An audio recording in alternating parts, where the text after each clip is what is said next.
প্রিয় আশুরা আশুরা অর্থ দশম হলো হিজরি মহরম মাসের দশম দিন, যা ইসলামী ইতিহাসে এক বিশেষ তাৎপর্যপূর্ণ ও হৃদয় বিদারক দিন। আশুরার তাৎপর্য কি? ১. ঐতিহাসিক পটভূমি। এই দিনেই হযরত মুসা আলাইহি ওয়াসাল্লাম ফেরাউনকে পরাজিত করে তার অনুসারীদের নিয়ে নীল নদ পার হয়েছিলেন। নবীজি সাল্লাল্লাহু আলাইহি ওয়াসাল্লাম মদিনায় এসে জানতে পারেন যে ইহুদিরা এই দিন রোজা রাখে মুসার বিজয়ের স্মরণে। তিনি বলেন, আমরা মুসার অনুসারীতেও অধিক হকদার। সহিহ মুসলিম। তাই তিনি মুহাম্মদ সাল্লাল্লাহু আলাইহি ওয়াসাল্লাম নিজেও রোজা রাখলেন এবং সাহাবীদেরও তা রাখতে উৎসাহিত করলেন। ২.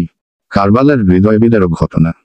৬১ হিজরিতে এই আশুরার দিনেই কারবালার প্রান্তরে রাসূল সাল্লাল্লাহু আলাইহি ওয়াসাল্লাম এর প্রিয় নাতি ইমাম হুসাইন রাদিয়াল্লাহু তাআলা আনহু ও তার পরিবারকে ইয়াজিদের সৈন্যরা নির্মমভাবে শহীদ করে। ইহা ইসলামী ইতিহাসের এক বেদনার্ত অধ্যায়, যা আমাদেরকে সত্য ও ন্যায়ের জন্য জীবন উৎসর্গের শিক্ষা দেয়।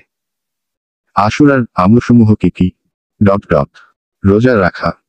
রাসূল সাল্লাল্লাহু আলাইহি ওয়াসাল্লাম বলেন, এর থেকে বড় আশুরার রোজা পূর্ববর্তী ১ বছরের গুনাহের কাফফারা স্বরূপ। সহিহ মুসলিম।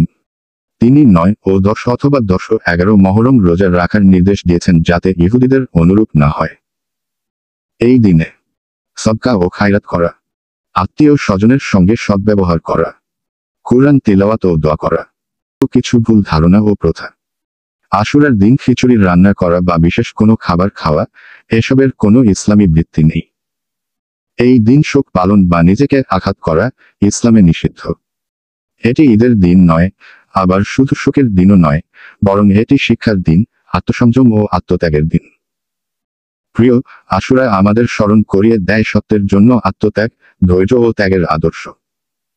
এমন শিক্ষামূলক ভিডিও পেতে চ্যানেলটি সাবস্ক্রাইবও করুন এবং লাইক, কমেন্ট করে পাশে থাকুন।